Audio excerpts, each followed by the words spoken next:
Los actores están listos. Abran el telón y arranca la función.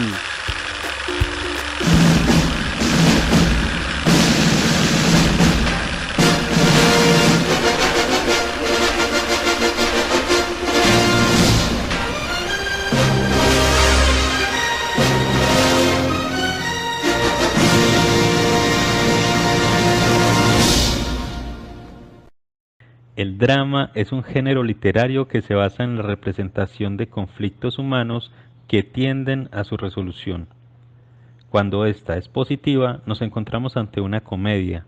Si por el contrario es negativa, se produce una tragedia.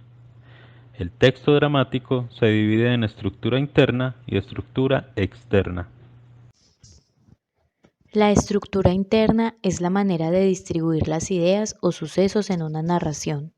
Esta estructura se divide en tres partes. Primero, la presentación del conflicto. Corresponde a la situación inicial de la obra dramática en la que se presentan las fuerzas antagónicas y los objetivos de cada una. Segundo, desarrollo del conflicto. Es la etapa en que ambas fuerzas luchan para alcanzar sus fines. Estas fuerzas están encarnadas en los personajes, protagonista y antagonista, que con sus acciones van a otorgar tensión y distensión al conflicto. Dichos actos se suceden hasta llegar al clímax, momento de máxima tensión en el enfrentamiento, dando paso al desenlace. Tercero, desenlace del conflicto.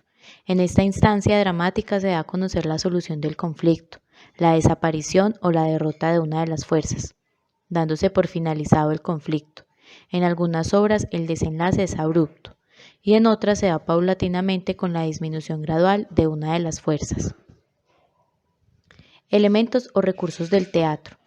Para la concreción del texto dramático se acude a los elementos o recursos del teatro que harán posible la realización o representación de las ideas del autor. Esto es posible gracias a, primero, el dramaturgo, quien es el que escribe la obra; segundo, el director, que es la persona que se encarga de dirigir a los actores para la actuación; y tercero, los actores, que son los que representan a los personajes en las obras. Elementos técnicos. El teatro cuenta también con elementos técnicos que hacen posible su concreción: el escenario o lugar donde se actúa, la escenografía o ambientación del escenario, la iluminación, el sonido, el vestuario, el maquillaje y la utilería. Estructura externa. Es la forma como está organizada la obra. Esta estructura del género dramático la identificamos en un acto, en una escena y en un cuadro. El acto es la unidad mayor de más duración e importancia en las que se dividen generalmente, pues en esta todos los personajes actúan y no solo los actores principales. Estas subdivisiones se reconocen como el cierre del telón. Digamos que este acto corresponde pues a cada una de las partes en las que se divide la totalidad de la obra.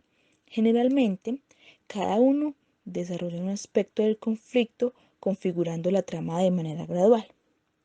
La escena también es el periodo de toda de la acción dramática que está marcada por la entrada o la salida de un personaje. Cada vez que alguien entra o sale del escenario, cambiamos de escena. Pues como decíamos, corresponde a distintos periodos de la acción que están marcados por la entrada o salida de uno o de más personajes. El cuadro es la ambientación física de la acción dramática dada por la escenografía. Cada vez que se cambia el espacio físico de la obra, se cambia el cuadro. Este pues se relaciona con la ambientación física. Los cambios escenográficos pues señalan los distintos cuadros.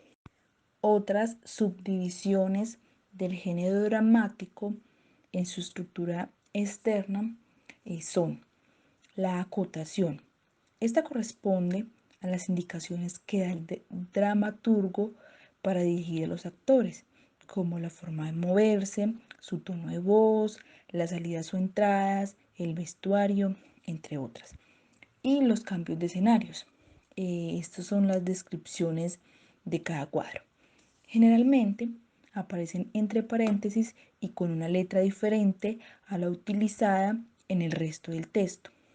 Aparte, corresponde a aquellos momentos en los cuales el personaje habla en voz alta, pero no se dirige al resto de los personajes, sino que su receptor es el público. ¿Habréis de reñir? Moncada, pero sois vos. En efecto. El de Moncada en la torre. Dejadnos, buen hombre. Eso. Dejadnos, digo. Es que yo. Si desenvaino el acero... Otra es el mutis. Este es cuando un personaje hace mutis. Digamos que es señal pues, de su retiro de la escena. Vos tenés tiempo para todo menos para mí. Vos sabés que llevar una obligación no es nada fácil, Marina. Yo lo sé. Pobrecito, los hombres tan sufridos. Los personajes son seres creados por el autor que realizan y sufren la acción del conflicto. En las obras dramáticas existen varios tipos de personajes y los vamos a ver a continuación. Protagonista. Es el personaje principal y el más importante. Es quien representa una de las fuerzas que normalmente existen en la obra dramática y que se encuentran en conflicto. Antagonista. Es también un personaje importante y representa a la otra fuerza que lucha. Es quien se opone al protagonista. Está en contra de que él logre sus planes. Personajes secundarios. Son aquellos que no representan a una de las dos fuerzas en conflicto, sino que se suman a una de las dos, dando su apoyo ya sea al protagonista o al antagonista. Personajes colectivos. Son un tipo de personajes que a pesar de ser una sola persona representan a muchas otras. Es como si fuera la encarnación de un grupo. Puede ser, por ejemplo, un representante del pueblo o de los súbditos del rey. Personajes alegóricos. Constituyen la encarnación de aquellas cosas abstractas que no son personas. Evidentemente, estos son personajes simbólicos, a los que se le dan las características de aquellas cosas a las que representan.